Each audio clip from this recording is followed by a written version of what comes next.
When we are talking about something which is a fundamental universal law, it is like gravitation, it's like gravity, it is there. Whether you believe or not, it is there. Na? Just because somebody thinks, from first floor I am going to jump down, I don't believe in gravity. So gravity or Bhagavan or Dharma does not rely on the sanction of our belief.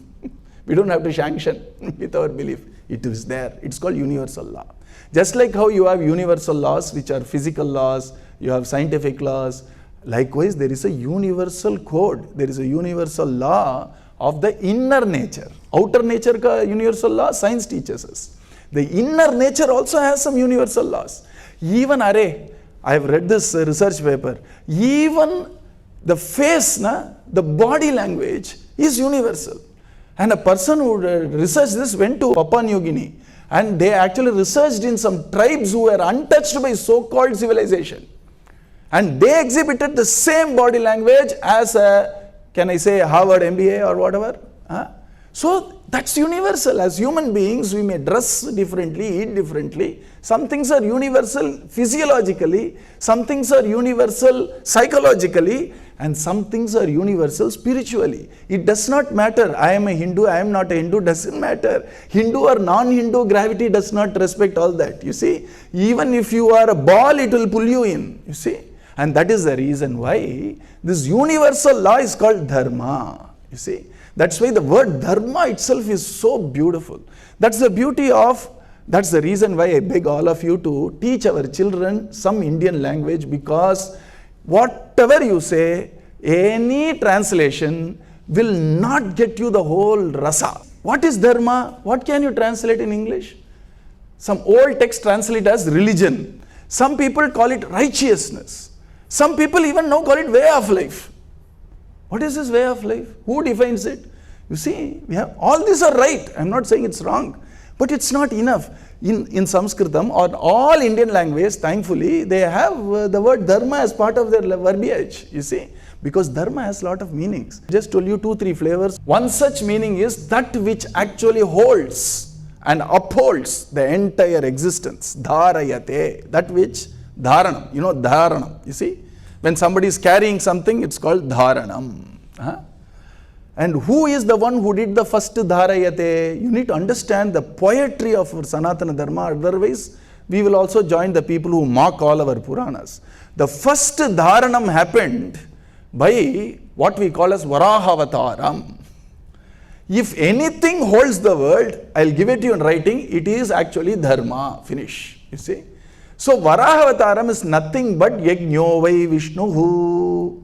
That Vishnu is Dharma, Dharma is Vishnu, Vishnu is Dharma's Prabhu, or the one who actually rules over Dharma. So entire Varaha Swami is beautifully shown as the very embodiment of Yajna, which is Dharma. You see? And Dharma means that which holds everything. It is Dharma which holds the world together. And the simplest way to understand this, the moment we transgress ecological Dharma, we are finding it hard to breathe. We are finding it hard to drink. We are finding it hard to eat. Why? Because we spoiled the Dharma there. And when we don't respect ecology, it has its own ways to hit us back. When we are very short-sighted, for example, and when we want to exploit something, it will hit us back. Now or maybe generations to come. Right or wrong? You agree? If you exploit nature now, our grandchildren will suffer. There are some people who deny there is nothing happening, climate change doesn't happen. That's their opinion. But we know very well that if you transgress Dharma, it has its implications. Are you not worried about your grandchildren? We are, na?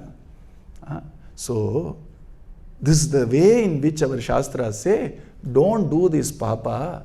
It will show itself in 3 generations to come. Which is what we are saying. We want to give a better world for our children to live in. No. What you are telling in a new language is, let us respect nature and let us respect the laws of nature and let us milk nature but not exploit nature. What it really means is Dharma in a small external nature ecological way. You respect Dharma, it will do Poshanam like a mother. If you try to play with Dharma, she will know how to punish as a queen. She has both these natures. Ade Prakriti. The Prakriti or nature can be a caring mother if you approach her as a mother. If you try playing around, she is also the queen, you see. Huh? And that is the reason why one part of Dharma is that which holds everything together. And there is also a Dharma which we follow. In the road there is a traffic Dharma, which means you drive in the left, or I don't know, I don't have any license. Which license you have, Abdina? License to speak, that's all I have. I have no license to drive anything. So I think you drive in the left side here like India. That's a Dharma we all follow. It's an unwritten rule. Why? Maybe it's written also. When you try to do the other way around, why you can be a revolutionary? I will travel wherever I want to. Well, you're going to injure yourself and others, because it is the Dharma which holds the safety and security of the entire society. We follow the Dharma of I shall stick to driving in the left. Why? Some Dharma are called conventions. Because we need to have some uniformity, to have some semblance of order in the road. So some are conventions, no doubt about it. They are not superstitions. Huh? Why do you want to drive only in the left? Why not right? Very good question. You please question it inside the room. Don't question it in the road. You see? You get what I'm saying, na? Some dharmas are conventions. No doubt about it. Some dharmas are conventions for the ease of frugal service to the whole society. For example, I am an affected party. You take any scissors, it is not designed for left-handers. Because you have the curve which supports your thumb, you will not even notice. Lucky people. If I try to cut with my left hand, the curved portion is on the other side. You see, so I will always find difficult to cut with the scissors. And then some people say, why should it be? Let's make it neutral. I would say, rather, if I have to pay 10 rupees extra, make a left-handed scissors. But as a convention, I'm happy with how the scissors are. I'll be a little careful. This is how I accommodate, I adjust, because I understand that I need to have a bigger hat on me and I can't be very individualistic all the time. Of course, I have to respect my needs. But I also have a need that I'm a part of a society, so I respect conventions. You see? And that's how some dharma are. The way we clothe, convention. The way we eat, convention. And I can bring a science and all that, right hand left eye should eat, and right side brain, left side brain. It's all just a model, you see. And so, dharma is that which holds everything together, or dharma. Another meaning for dharma is nature, quality, or a property of a substance. So, dharma is, for example, if you have sugar, dharma of sugar is sweetness, which means its property.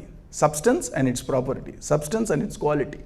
Dharma of wonderful bloom lotus is the wonderful smell of lotus. It is inseparable. Do you see? Dharma is inseparable from a substance. There is a big study of this called Vaiseshika in Shastras, who do a tremendous study of that. Well, let's not get there, but the beauty is very simple. Every substance has its own dharma, which means it has its own property, innate quality, which is inseparable from that substance. Now, substance is a wrong word. Let me use the word entity. Except humans, everything else in this universe has choiceless dharma, dharmi, inseparatedness. I'm making words as I go ahead. Dharma and dharmi is inseparable without any choice. For example, sugar can never be bitter.